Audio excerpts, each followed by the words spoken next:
आँखें किसी व्यक्ति के व्यक्तित्व का आईना होती हैं। आँखों के बिना किसी भी व्यक्ति का संसार शून्यप्राय होता है। आँखों से ही किसी के प्रति प्रेम की भावना का पता चलता है, तो उदासी भी आँखों के माध्यम से ही हम जान पाते हैं।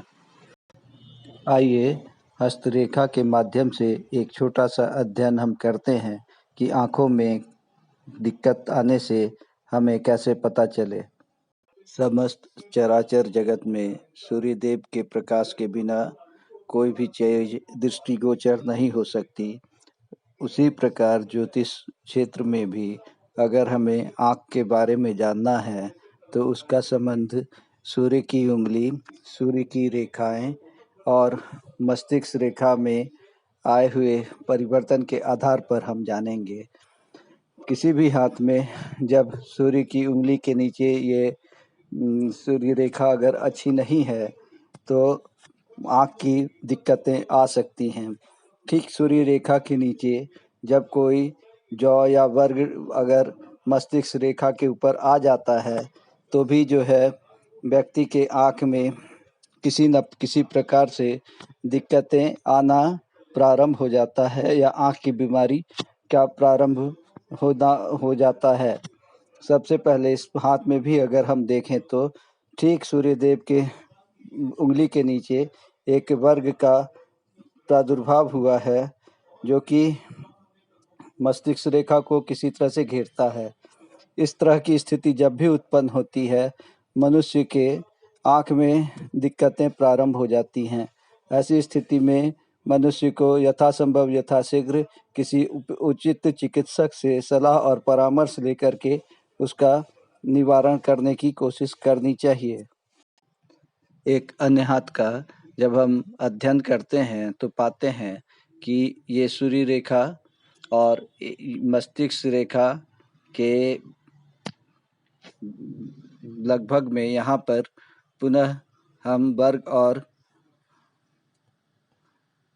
जौ का चिन्ह पाते हैं। ये देखिए इस हाथ में भी एक इस प्रकार का एक वर्ग है जो कि ये बताता है कि आँख की स्थितियाँ ठीक नहीं हैं।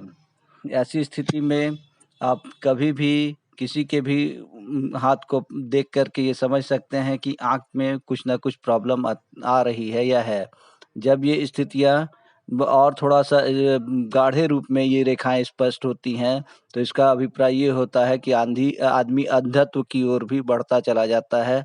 इस जगह पे मनुष्य के कई बार इस तरह के जॉब भी आ जाते हैं जो कि एक दूसरे से बाद में मिल जाते हैं, जो भी आँख के खराब होने का कारण होते हैं।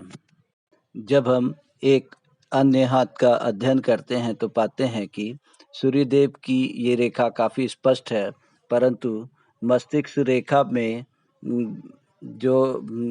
में एक जॉब पाया जा रहा है जो कि इस मस्तिष्क रेखा को इस प्रकार से घेर रहा है। इसका अभिप्राय यह है कि इस स्थिति में, इस अवस्था में मनुष्य के आँख में निश्चित रूप से कोई ना कोई खराबी आएगी। ऐसी स्थिति में योग्य चिकित्सक से परामर्श लेना चाहिए और उस हिसाब से काम करना चाहिए।